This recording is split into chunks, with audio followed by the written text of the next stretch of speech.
ವೀಕ್ಷಕರೇ, ನಮ್ಮ ಚಳ್ಳಕೆರೆ ಟಿವಿಗೆ ಸ್ವಾಗತ. ಇಂದಿನ ಪ್ರಮುಖ ಸುದ್ದಿ. ಚಳ್ಳಕೆರೆ ತಾಲೂಕಿನ ತೊಗರಿ ಬೆಳೆಗಾರರ ಸಂಘದ ಹೋರಾಟದಿಂದ 3850 ರೈತರಿಗೆ 3,52,87,000 ರು ಮಧ್ಯಂತರ ಪರಿಹಾರ ಬಿಡುಗಡೆ ಆಗಿದೆ ಎಂದು ಸಂಘದ ಅಧ್ಯಕ್ಷ ಡಾಕ್ಟರ್ ಸಿ ಶಿವಲಿಂಗಪ್ಪ ಹೇಳಿದ್ದಾರೆ. ನಗರದ ಪ್ರವಾಸಿ ಮಂದಿರದಲ್ಲಿ ಭಾನುವಾರ ತೊಗರಿ ಬೆಳೆಗಾರರ ಸಂಘದ ಸಭೆಯಲ್ಲಿ ಮಾತನಾಡಿ, ಬಯಲು ಸೀಮೆಯಲ್ಲಿ ಶೇಂಗಾ, ತೊಗರಿ ಅಧಿಕವಾಗಿ ಬಿತ್ತನೆ ಮಾಡಲಾಗುತ್ತದೆ. ಸಕಾಲಕ್ಕೆ ಮಳೆಯಾಗದೆ ಪ್ರತಿ ವರ್ಷ ನಿರೀಕ್ಷಿತ ಬೆಳೆ ರೈತರಿಗೆ ಸಿಗುತ್ತಿಲ್ಲ. ಬೆಳೆ ವಿಮೆ ಕಟ್ಟಿಸಿಕೊಳ್ಳುವ ಕಂಪನಿಗಳು ರೈತರಿಗೆ ಮೋಸ ಮಾಡಲು ನಿಂತಿವೆ.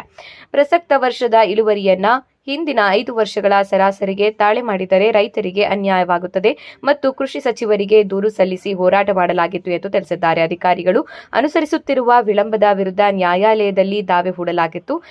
ಇದೇ ಮೊದಲ ಬಾರಿಗೆ ವಿಮಾ ಕಂಪನಿಯಿಂದ ಮಧ್ಯಂತರ ವಿಮೆ ಹಣ ಬಿಡುಗಡೆ ಆಗಿದೆ ಎಂದು ಹೇಳಿದ್ದಾರೆ. ಕೃಷಿ ಜಂಟಿ ನಿರ್ದೇಶಕ ಡಾಕ್ಟರ್ ಬಿ ಮಂಜುನಾಥ್ ಮಾತನಾಡಿ, ರೈತರ ಬೆಳೆ ನಷ್ಟಕ್ಕೆ ವಿಮೆ ಬಿಡುಗಡೆ ಸಾಕಷ್ಟು ನಿಯಮ ನಿಬಂಧನೆಗಳಿರುತ್ತವೆ. ಬಿತ್ತನೆ ಪೂರ್ವದಲ್ಲಿ ಮಳೆ ಕೊರತೆಯಿಂದ 75% ಬಿತ್ತನೆ ಆಗಿತ್ತು ಎಂದು ಮಾಹಿತಿ ನೀಡಿದ್ದಾರೆ. ಈ ಸಂದರ್ಭದಲ್ಲಿ ಎಲ್ಐಸಿ ತಿಪ್ಪೇಸ್ವಾಮಿ, ಡಾಕ್ಟರ್ ಆರ್ಎ ದಯಾನಂದಮೂರ್ತಿ, ಶಿವಲಿಂಗಪ್ಪ, ಪ್ರಕಾಶ್, ಭರತ್ ರೆಡ್ಡಿ, ಸಿದ್ದೇಶ್ವರ ರೆಡ್ಡಿ, ಶರಣಪ್ಪ ಇತರರು ಹಾಜರಿದ್ದರು.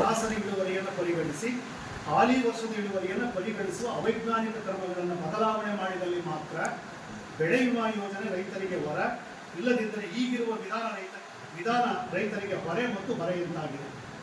ನಾವು ನಮ್ಮ ಸಂಘದ ವತಿಯಿಂದ ಮುಂದಿನ ಕಾರ್ಯಕ್ರಮಗಳಿಗೆ ನಾಂದಿ ಆಡುವಂತಹದ್ದು ಇವತ್ತಿನ ಪತ್ರಿಕಾಗೋಷ್ಠಿಯ ಮುಖೇನ ಏನು ಅಂತ ಹೇಳಿದರೆ, ರಾಜ್ಯ ಮಟ್ಟದಲ್ಲಿ ಈ ಹಾಲಿ ವರ್ಷದ ಇಳುವರಿಯನ್ನು ಹಿಂದಿನ 5 ವರ್ಷದ ಸರಾಸರಿ ಇಳುವರಿ ಜೊತೆಗೆ ಪರಿಗಣಿಸಿ ನಿಗದಿ ಮಾಡ್ತಕ್ಕಂತಹ ಒಂದು ವಿಧಾನ ಇದೆಯಲ್ಲ, ಅವೈಜ್ಞಾನಿಕ ಕ್ರಮ ಇದೆಯಲ್ಲ, ಅದನ್ನ ಬದಲಾವಣೆ ಮಾಡಿದರೆ ಮಾತ್ರ ಬೆಳೆ ವಿಮೆ ಅನ್ನುವಂಥದ್ದು ರೈತರಿಗೆ ಅನುಕೂಲಕರ ಆಗ್ತಕ್ಕಂಥದ್ದು. ಇಲ್ಲದೆ ಖಂಡಿತವಾಗಲೂ ಕೂಡ ಅದು ಅವೈಜ್ಞಾನಿಕ ಅನಾನುಕೂಲ ಅನ್ನುವಂತಹ ಕಾರಣಕ್ಕಾಗಿ ತಾವು ತಮ್ಮ ಜಂಟಿ ಕೃಷಿ ನಿರ್ದೇಶಕರ ಒಂದು ಸಲಹೆ ಮಾರ್ಗದರ್ಶನದ ಜೊತೆಗೆ ನಾವು ಇದಕ್ಕೆ ಹೋರಾಟಕ್ಕೆ ಈಗ ಆರಂಭವನ್ನು ಮಾಡ್ತೇವೆ. ಇಲ್ಲದೆ ಹೋದರೆ ಖಂಡಿತವಾಗ್ಲೂ ಕೂಡ ನಾವು ಪ್ರತಿ ವರ್ಷದಲ್ಲೂ ಕೂಡ ಬೆಳೆ ವಿಮೆ ಗೊಂದಲ ಆಗ್ತಕ್ಕಂತಹದ್ದು, ಅನಾನುಕೂಲ ಆಗುವಂತಹದ್ದು, ಪ್ರತಿಭಟನೆಗಳು, ಸತ್ಯಾಗ್ರಹಗಳು, ಮನವಿಗಳು ಇವೆಲ್ಲವೂ ಕೂಡ ಕುರುಕುವೆ.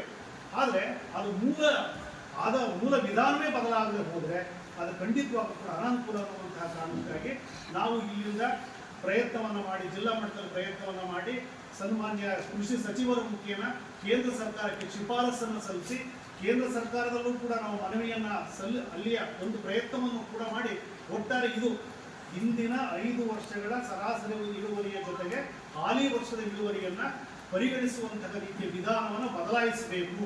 ಇದು ಬದಲಾಯಿಸಿದಲ್ಲಿ ಮಾತ್ರ ಬೆಳೆ ವಿಮೆ ಅನ್ನುವಂತಹದ್ದು ಹೊರ ಆಗ್ತದೆ.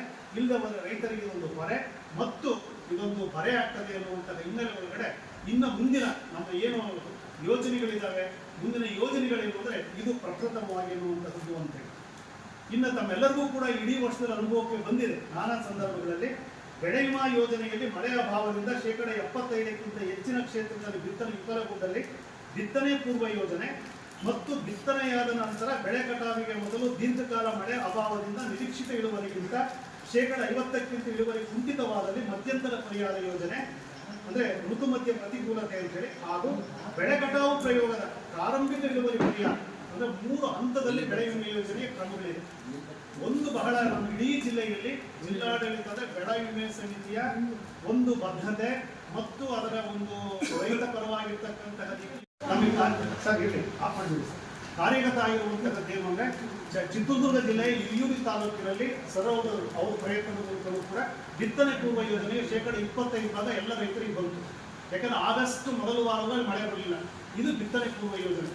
ನಂತರದಿದೆಯಲ್ಲ, ನಮ್ಮ ಸಂಕಷ್ಟದ ವಿಚಾರ ಏನಂದ್ರೆ ಮಧ್ಯಂತರ ಪರಿಹಾರ ಅಂದ್ರೆ ಬಿತ್ತನೆಯಾದ ಬೆಳೆಯಿಂದ ಬೆಳೆ ಕೊಯ್ಲಿನ ಪೂರ್ವದಲ್ಲಿ ಆಗಿರ್ತಕ್ಕಂತಹ ರೀತಿಯ ಒಂದು ಏನು 5-6 ವಾರಗಳ ಸತತ ಮಳೆ ಬರೆದಿರೋ ಕಾರಣಕ್ಕಾಗಿ ದೀರ್ಘಕಾಲದ ತೇವಾಂಶ ಕೊರತೆಯಾಗಿ ಇದು ಪ್ರಾರಂಭಿಕ ಇಳುವರಿ ಅಂದ್ರೆ ಅಂತಿಮ ಇಳುವರಿಯಲ್ಲಿ ಇಳುವರಿ ಕುಂಠಿತ ಅನ್ನುವಂಥದ್ದು 55% ಕುಂಠಿತ ಆಗಿದೆ, ಕಂಡು ಬಂದಿದೆ ಅನ್ನುವಂಥದ್ದು ಹಿನ್ನೆಲೆ ಒಳಗಡೆ ನಾವು ಪ್ರಯತ್ನವನ್ನು ಮಾಡಿದ್ವಿ. ಆ ಪ್ರಯತ್ನದ ಎಲ್ಲ ಹಿನ್ನೆಲೆ ಒಳಗಡೆ ಕೂಡ ಬೆಳೆ ವಿಮೆ ಸಮಿತಿಯ ಅಧ್ಯಕ್ಷರಾಗಿರ್ತಕ್ಕಂತಹ ನಾನು ಮುಂದೆ ಹೇಳ್ತೇನೆ. ನಾನು ಅದರ ಹಿನ್ನೆಲೆ ಒಳಗಡೆ ಅಂದ್ರೆ 3 ಕ್ರಮಗಳಿದೆ. ಇದು ಎಲ್ಲರಿಗೂ ಪರಿಚಿತ ಆಗಬೇಕು ಅನ್ನುವಂಥದ್ದು ರೈತರ ನಮ್ಮ ಉದ್ದೇಶ ಅನ್ನುವಂಥದ್ದು. ವಿಜ್ಞಾನಿಗಳು ನೀಡಿದ ಋತುಮಧ್ಯ ಪ್ರತಿಕೂಲತೆಯ ಜಂಟಿ ಸಮೀಕ್ಷೆಯ 50% ಇಳುವರಿ ಕುಂಠಿತ ಮಾಹಿತಿ ಮತ್ತು ತದನಂತರದಲ್ಲಿ ಮಧ್ಯಂತರ ಪರಿಹಾರ ಬರುವಂತಾದರೂ ನಿರಂತರವಾಗಿ ರೈತರ ಪರವಾಗಿ ನಿಂತ ರೈತ ಬಂಧುಗಳಾದ ಈ ಅಧಿಕಾರಿ ವರ್ಗದವರು ಇಲ್ಲಿ ಬಹಳ ನಿಮಗೆ ಒಂದು ಮನವರಿಕೆ ಅಂದರೆ ಹೇಳಿಕೆ ನನ್ನ ಮನವಿ ಏನು ಹಾಗೆ ಕೋರಿಕೆ ಏನು ಅಂತ ಹೇಳಿದ್ರೆ ಇಲ್ಲಿ ಏನಾದರೂ ಕೂಡ ನಮ್ಮ ಕೃಷಿ ಸಹಾಯಕ ನಿರ್ದೇಶಕರು ಜಂಟಿ ಕೃಷಿ ನಿರ್ದೇಶಕರ ಮಾರ್ಗದರ್ಶನದಿಂದ ಜಂಟಿ ಸಮೀಕ್ಷೆಯನ್ನು ಮಾಡಿ ಇಳುವರಿ 50%ಕ್ಕಿಂತ ಕುಂಠಿತ ಅನ್ನುವ ಒಂದು ಮಾಹಿತಿ ಕೊಟ್ಟ ಆಧಾರದಿಂದ ಮಾತ್ರ ನಾವು ಮಧ್ಯಂತರ ಪರಿಹಾರಕ್ಕೆ ಮನವಿ ಇಡಲಿಕ್ಕೆ ಕೋರಿಕೆ ಮಾಡಲಿಕ್ಕೆ ಅವಕಾಶ ಆದಂಥದ್ದು. ಮಾಹಿತಿ ಏನಾದರೂ ನಮಗೆ ಪೂರಕವಾಗಿ ಇಲ್ಲದೆ ಹೋಗಿದ್ರೆ ಖಂಡಿತವಾಗ್ಲೂ